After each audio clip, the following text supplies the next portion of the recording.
नमस्कार, city online में आपका स्वागत है। मैं निधि जोशी। सबसे पहले नजर डालते हैं इस वक्त की हेडलाइंस पर।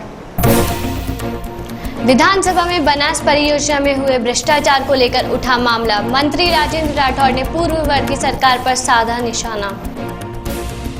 राष्ट्रीय महिला आयोग ने आयोजित किया सेमिनार। लाडकुमारी जैन ने कहा कि सरकार की लाख कोशिशों के बाद भी महिला हिंसा में नहीं आई कोई कमी। और ट्रांसपोर्ट नगर इलाके में मिली मिट्टी से दबी लाश, पुलिस जुटी जांच में।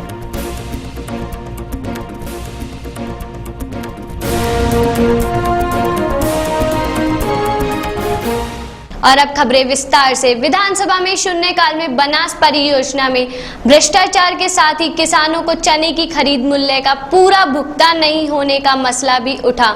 इसके साथ ही बीजेपी विधायक हीरालाल नागर ने अपने क्षेत्र में सरकारी जमीन पर अतिक्रमण का, तो वहीं विठल शंकर अवस्थी ने टेक्सटाइल इंडस्ट्री के करों में राहत देने का मुद्दा उठाया। प्रश्नकाल की बजाय सीधे ही शून्यकाल से शुरू हुई कार्यवाही में सबसे पहले सपोटरा विधायक रमेश मीणा ने बनास परियोजना में भ्रष्टाचार का मुद्दा उठाया। मीणा ने अधिकारियों पर कमिश्नर खोरी का आरोप लगाने के साथ ही टेंडर प्रक्रिया में अनियमितता की भी बात भी कही। उनका कहना था कि 23 करोड़ के बजट में से काम में तो 50% के आसपास की रकम ही खर्च की गई। इस पर संसदीय कार्य मंत्री राजेंद्र राठौड़ ने पिछली सरकार पर निशाना साधते हुए पिछले 3 सालों में कमिश्नर खोरी की प्रवृत्ति बढ़ने की बात कही। साथ ही राठौड़ ने इस मामले की जांच कराने और दोषियों पर कार्रवाई की बात भी कही।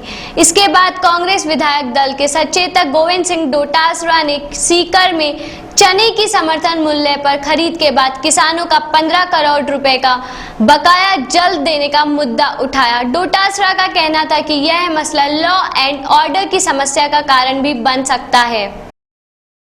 किसान 1.5-2 महीने से परेशान है, सरकार इस पे कोई ध्यान नहीं दे रही है। अभी मंत्री जी ने जवाब दिया कि हमने भारत सरकार को लिख दिया है। ऐसी कोई चिट्ठी सरकार ने नहीं लिखी। अगर चिट्ठी लिखी तो वो दिखा दें कि हमने 15 मई के बाद में जो पैसा नहीं दे रहे हैं। और हमारे नेता प्रतिपक्ष ने ये भी कहा कि दिसंबर जनवरी में जो मूंगफली खरीद हुई थी उसका पैसा भी राजस्थान की सरकार नहीं दे रही है। मैं समझता हूँ कि केंद्र में भी भारतीय जनता पार्टी की सरकार है, यहाँ भी भारतीय जनता पार्टी की सरकार है, लेकिन दोनों सरकारों के सामंजस्य अभाव में किसान बर्बाद हो रहा है, किसान को पैसा नहीं मिल रहा है। और हमारे सीकर में किसान सड़कों पे उतारू है, आंदोलन की राह पकड़ने वाला है। 20 करोड़ रुपए किसान के जो है वो अभी तक रुके हुए हैं, 2-2 महीने का वो ब्याज भर रहा है।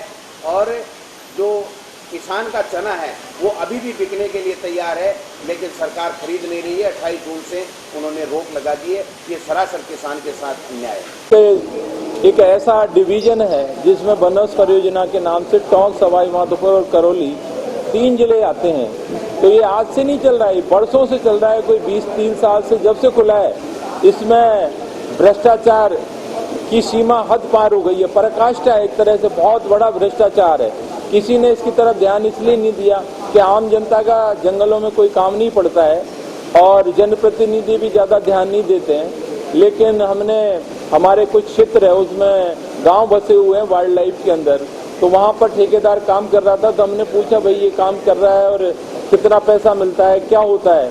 तो उसने बताया साहब मैं तो एक मजदूरी करता हूँ, पैसा तो विभाग का जो फॉरेस्टर गार्ड और जो रेंजर होता है और उसके बाद वन रक्षक होता है, पैसा तो इन लोगों को मिलता है। और उनसे भी पूछा वर्बली में क्या है कि साहब हमें भी ऊपर तक देना पड़ता है, CACF तक पैसा जाता है। तो मैंने पूछा कितना % पैसा जाता है कमीशन में, कि 50 से 52% पैसा चला जाता है। तो मैंने कहा भाई फिर इस तरह का जो करप्शन है, 52% कमीशन चला जाए और कुछ जो काम करने वाला है 10 से 15% वो भी पैसा खाएगा, तो फिर विभाग में काम कैसे होगा? जो भारत सरकार और राज्य सरकार जो पैसा देती है और उस पैसे का दुरुपयोग हो रहा है और आज तक किसी ने कोई जांच नहीं की, क्योंकि इनके पास कोई ऐसा पैरामीटर नहीं है जो काम कराते हैं। इनके पास कोई टेक्निकल विभाग नहीं है, कोई टेंडर में टेंडर प्रक्रिया नहीं अपनाई जाती। मर्जी हो चाहे जिसको दे दो, तो जो भी विभाग में रेंजर, फॉरेस्टर या DFO या ACF जो अधिकारी उनके रिलेटिव हैं या जान पहचान का है, किसी को भी काम दे देते हैं लोग। और उसमें कोई टेक्निकल नहीं होता कि इसका डिजाइन क्या होगा, इसका एस्टिमेट क्या होगा। इधर डोटासरा की बात का जवाब देते हुए सहकारिता मंत्री अजय सिंह किलक ने कहा कि सरकार ने केंद्र सरकार को लिखा है और केंद्र से पैसा आते ही नेफेड के जरिए जल्द पैसा दिया जाएगा। इसके साथ ही बीजेपी विधायक हीरालाल नागर ने अपने क्षेत्र में चारागाह, खेलने के मैदान और दूसरी सरकार जमीन पर कब्जे का मुद्दा उठाया। नागर ने अतिक्रमण को अभियान चलाकर हटाने की बात भी कही। वहीं भीलवाड़ा विधायक विठल शंकर अवस्थी ने टेक्सटाइल फैक्ट्रियों को राहत की मांग शून्यकाल में उठाई। अवस्थी का कहना था कि टेक्सटाइल पर वैट की वर्तमान दर 5% से 1% कर दी जाए तो उद्योगों को राहत मिल सकेगी। शून्यकाल में कोलायत से कांग्रेस विधायक भंवर सिंह भाटी ने अपने क्षेत्र में किसानों को बिजली सप्लाई में अनियमितता का मामला भी उठाया। देखिए, गंगापुर और बहुकुला को जोड़ने वाला जो महत्वपूर्ण अंडरपास है, उससे सपोटरा और गंगापुर के 40 गांवों का आवागमन रहता है। 105 गाड़ियां वहां से निकलती है और महीने में कम से कम 2-4 कैजुअलिटीज होती है। पिछले लंबे समय से इसकी मांग चल रही थी। पिछली सरकार के समय इसका आनन फानन में शिलान्यास किया गया और शिलान्यास जब कांग्रेस की सरकार ने उसका शिलान्यास किया तो रेलवे ने उस शिलान्यास की पट्टिका को हटा दिया। उस पट्टिका को हटा दिया। उन्होंने कहा कि हमारे पास में अभी कोई टेक्निकल सेक्शन इसकी नहीं है। इस मामले को हमने बजट भाषण में भी रखा और आज 295 के तहत हमने मांग की कि इसी प्रकार से इसकी 6.5 करोड़ रुपए की इसकी सैंक्शन है। क्या ये सैंक्शन वास्तव में कहीं ऐसा तो नहीं है कोई फर्जीवाड़ा है और कांग्रेस के लोगों ने इस प्रकार से करके भ्रमित करने का काम किया है? पत्राचार का पूरा हवाला दिया जिला कलेक्टर सवाई माधोपुर और रेलवे के जो उत्तर जोन के जो इंजीनियर है, उन सबके पत्राचार का हमने हवाला दे के ये मांग की है कि आखिर इसमें तारतम्य क्यों नहीं है। इतना महत्वपूर्ण इशू है, इसलिए उस मामले को हमने 295 के तहत उठा करके और सरकार से कहा कि रेलवे का जो हमारा जो IUDP है उसमें और सरकार में जो है तालमेल हो और ये बनना चाहिए। आज पूरे राजस्थान में और ग्रामीण क्षेत्र में जिस तरह से सरकारी भूमि, चाहे वो चारागाह हो, चाहे वो सिवाई चक हो या बच्चों के खेलने के स्कूल के मैदान हो, उन पर आम लोग, दबंग लोग अतिक्रमण करते जा रहे हैं और स्थिति इतनी भयावह हो चुकी है कि किसान के खेत पर जाने के रास्ते नहीं है। हमारी गौ माता, जिसको हम गौ माता कहते हैं, उसको चरने के लिए कोई स्थान नहीं बचा है और सरकार चाहती है कि ऐसा गौ आयोग भी बना दिया, लेकिन अगर उन गायों के लिए भूमि नहीं होगी, चरागाह भूमि पर अतिक्रमण हो जाएंगे तो निश्चित रूप से गौ को बचाना संभव नहीं है। आज वोट की राजनीति छोड़कर हमें चाहिए कि पूरे प्रदेश को बचाने के लिए ऐसे लोगों के खिलाफ एक अभियान चलाएं सब मिलके और अतिक्रमण मुक्त एक राजस्थान बने। इसके प्रयास में सरकार भी रहे और आम लोग भी रहे। प्रशासन को जवाबदेही हो, उसकी तय हो कि गांव का जो पंचायत का, चाहे वो सेक्रेटरी हो, चाहे वहाँ का पटवारी से तहसीलदार से लेकर कलेक्टर तक भी हो, जो भी उसके कार्यकाल में रहा हो, उसकी एक जवाबदेही तय होनी चाहिए। महिला हिंसा, लिंग भेद और दहेज हत्या सहित महिलाओं से संबंधित विभिन्न मुद्दों को लेकर राजधानी में नेशनल सेमिनार आयोजित किया गया। नारायण सिंह सर्किल स्थित भट्टारक जी का नसिया में आयोजित इस सेमिनार में राष्ट्रीय महिला आयोग की अध्यक्ष ममता शर्मा बतौर मुख्य अतिथि मौजूद रही। सेमिनार की मुख्य वक्ता राज्य महिला आयोग की मौजूदा अध्यक्ष लाड कुमारी जैन ने कहा कि सरकार की लाख कोशिशों के बावजूद भी महिला हिंसा, लिंग भेद और दहेज हत्या के प्रकरणों में कमी नहीं आ रही है। उन्होंने कहा कि महिलाओं को उनके अधिकारों के साथ ही उनके लिए बनाए गए कानूनों के प्रति जागरूक करने की जरूरत है। खासतौर पर ग्रामीण क्षेत्रों की महिलाओं को महिला अधिकारों से जुड़े विषयों की जानकारी देने की महती आवश्यकता है। विभिन्न सत्रों में आयोजित हुई इस सेमिनार में ममता शर्मा और पवन सुराना सहित अन्य वक्ताओं ने भी अपने विचार रखे। देखिए, बहुत ही जिसे आज हम ये कह सकते हैं कि हमारे देश का, हमारे स्टेट का तो है ही, लेकिन देश का भी एक बहुत बड़ा मुद्दा है दहेज प्रथा। उसके चलते महिलाओं को प्रताड़ित किया जाता है और महिलाओं को न्याय नहीं मिल पा रहा है। तो ये जो सेमिनार है सच पूछे तो बहुत महत्वपूर्ण है और मैंने साथ में इसमें ये भी कहा है कि सेमिनार का असली महत्व तब होगा और असली जो उद्देश्य है वो तब पूरा होगा जब हम गांव-गांव ढानी-ढानी जाके हमारी जो ग्रामीण महिलाएं हैं उनको ये बताएं कि दहेज देना और लेना दोनों ही अपराध है। तो ये बहुत महत्वपूर्ण मुद्दा है और मैं सोचती हूँ कि आज की महती आवश्यकता है इस वक्त में कि इस इशू पे काम किया जाए, क्योंकि हम देखते हैं जिस तरह के केसेस आते हैं ज़्यादातर दहेज प्रताड़ना के केसेस हैं जो डोमेस्टिक वायलेंस में कन्वर्ट हो जाते हैं कि उसको इसलिए घरेलू हिंसा सहन करनी पड़ रही है कि उसके पेरेंट्स ने पूरा दहेज नहीं दिया, ये नहीं दिया। तो मैं सोचती हूँ कि ये बहुत महत्वपूर्ण इशू था और मैं कांता मीना जी जिन्होंने आज जिस ट्राई एक संस्था है उन्होंने उस संस्था के माध्यम से कार्यक्रम किया है, मैं वो धन्यवाद की पात्र है, मैं उनको धन्यवाद। सेमिनार है वो gender violence and dowry system in India, जो भारतीय नारी के जीवन पे लिंग भेद और दहेज का जो प्रभाव है उसके जीवन पर क्या पड़ता है, इसको लेकर हमने ये 2 दिवसीय सेमिनार रखा है और सेशंस चेयर होंगे हमारे। आज एक सेशन होगा आफ्टर लंच और कल मॉर्निंग में सेशन स्टार्ट है 9:30 से 12 तक और फिर सेकंड सेशन स्टार्ट है और वैलिडिटी सेशन है जिसमें हमारे प्रोफेसर्स यूनिवर्सिटी के भिन्न भिन्न संकायों के प्रोफेसर्स हैं चेयर करेंगे सेशन को और विद्यार्थी हैं वो अपने शोध पत्र पढ़ेंगे और जो भी सार निकल के आएगा, मैसेज हमारा क्या जाता है समाज में, पूरी कोशिश रहेगी मेरी, क्योंकि हमेशा मैं सामाजिक समस्याओं को लेकर संवेदनशील रहती हूँ और ये मेरा प्रयास है, शुरुआत है, मेरे गुरुजनों से मैंने जो सीखा है उसी बीड़ा को उठा के आगे यात्रा शुरू करी है। क्योंकि महिलाओं के साथ जितना अत्याचार बढ़ता जा रहा है, चाहे वो कन्या भ्रूण हत्या हो, बाल विवाह हो, नाता आटा साटा, कुकरी पता या ऑनर किलिंग, इन सब के पीछे दहेज एक बहुत बड़ा कारण है। आज कन्या भ्रूण हत्या से मैं सीधा इसको इसलिए जोड़ के देखती हूँ कि बेटी अनवांटेड क्यों हो गई, बेटी अनचाही क्यों हो गई, क्योंकि पैदा होते ही उसके साथ सीधा जोड़ा जाता है कि दहेज देना पड़ेगा। तो दहेज को ही क्यों नहीं कम करना, मतलब जिसको खत्म करना चाहिए वो तो दहेज है, लेकिन जिसको खत्म नहीं करना चाहिए, जन्म देना चाहिए, वो बेटी है। तो बेटी को खत्म करने के बजाय दहेज को खत्म करें ताकि बेटियां जीवित रह सके।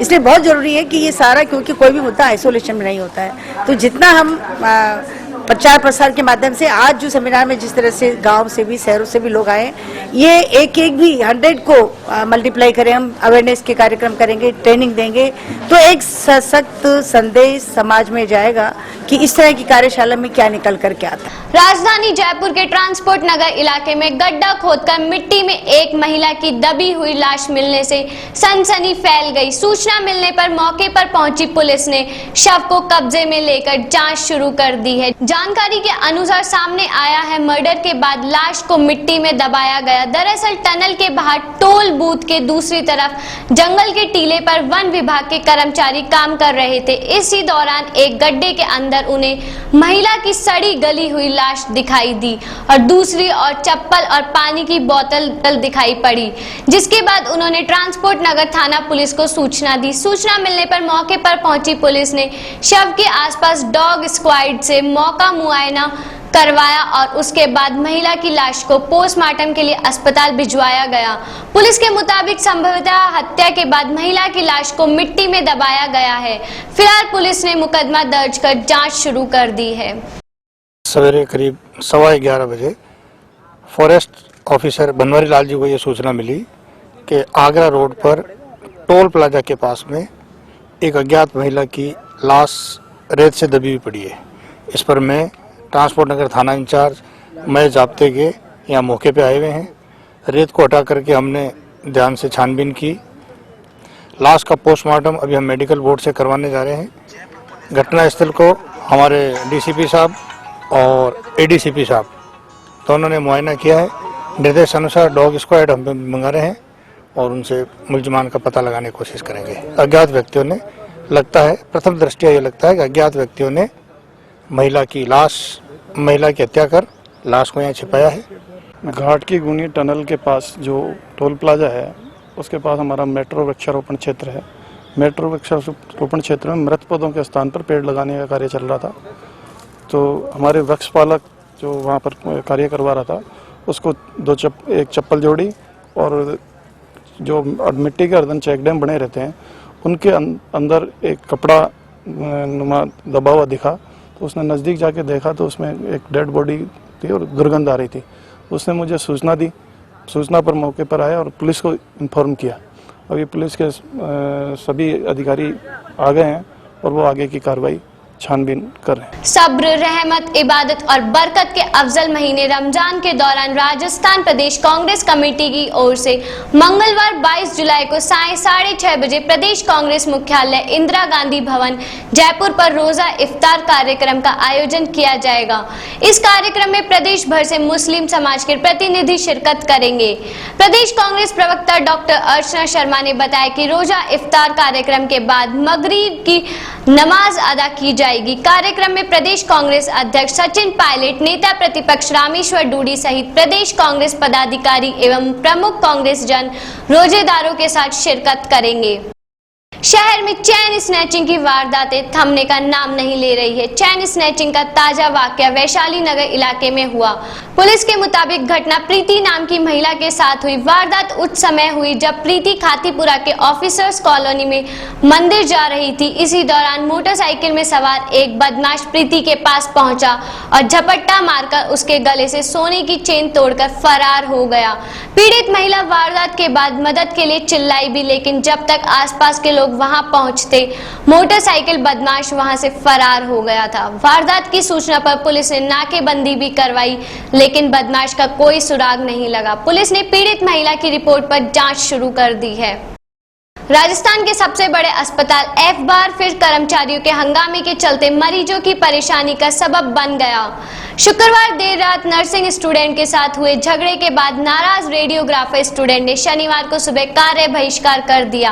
काम छोड़कर प्रदर्शन करने के लिए अस्पताल के सभी रेडियोग्राफर्स अस्पताल अध्यक्ष कार्यालय के बाहर एकजुट हुए और अस्पताल प्रशासन के खिलाफ जमकर नारेबाजी की। इस दौरान अस्पताल की व्यवस्थाएं कुछ देर के लिए चरमरा गई और मरीजों को काफी परेशानी का सामना करना पड़ा, लेकिन करीब 1 घंटे बाद दोनों पक्षों में समझाइश के बाद मामला शांत हो गया और रेडियोग्राफर काम पर लौट आए। आपको बता दें कि शुक्रवार देर रात स्पेशल मेडिकल आईसीयू में एक मरीज का एक्सरे किया जाना था। इस दौरान एक्सरे मशीन लगाने को लेकर रेडियोग्राफर स्टूडेंट और नर्सिंग स्टूडेंट आपस में भिड़ गए।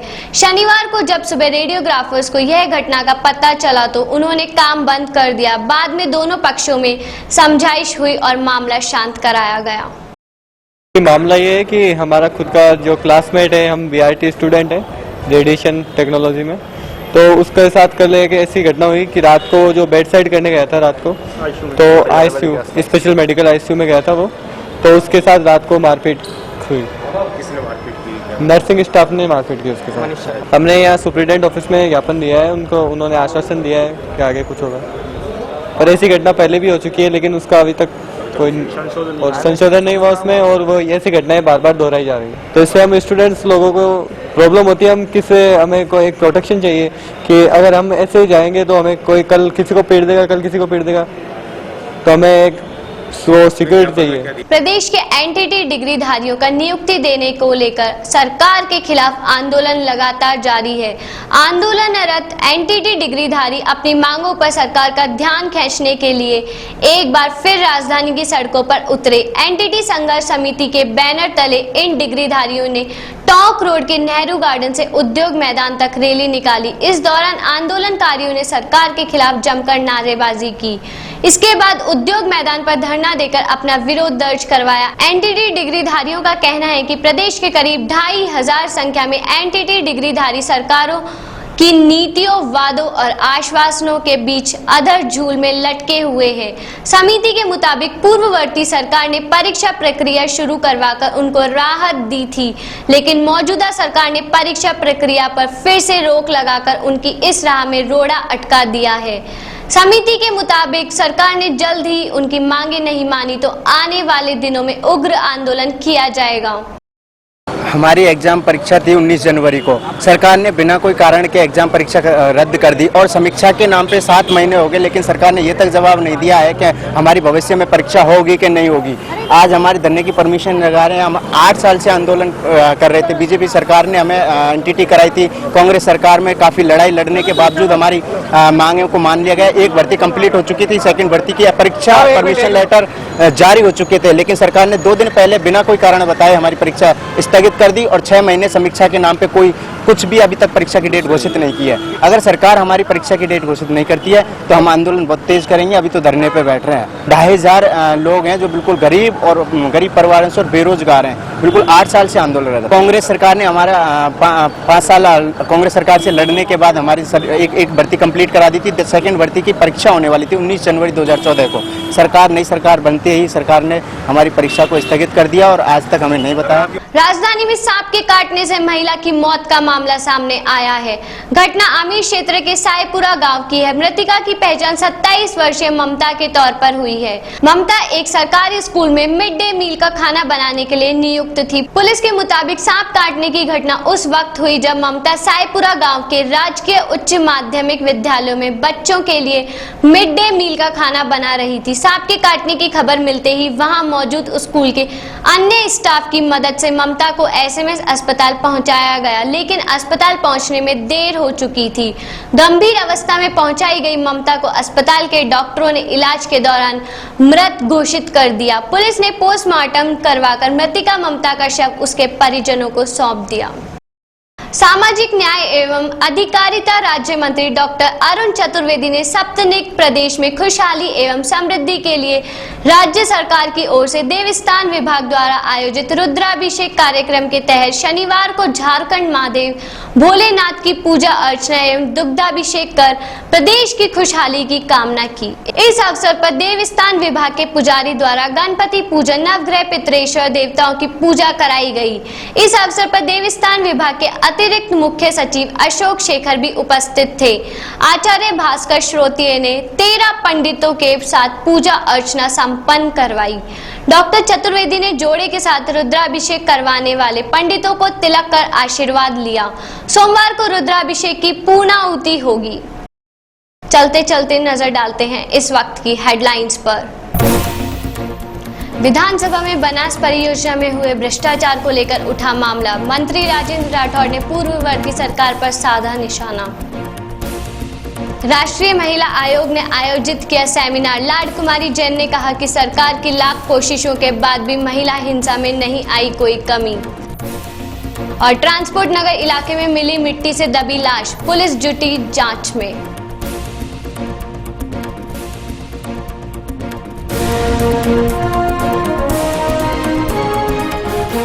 फिलहाल बुलेटिन में इतना ही। आप बने रहिए हमारे साथ। शहर की हर खबर सिटी आई पर। नमस्कार।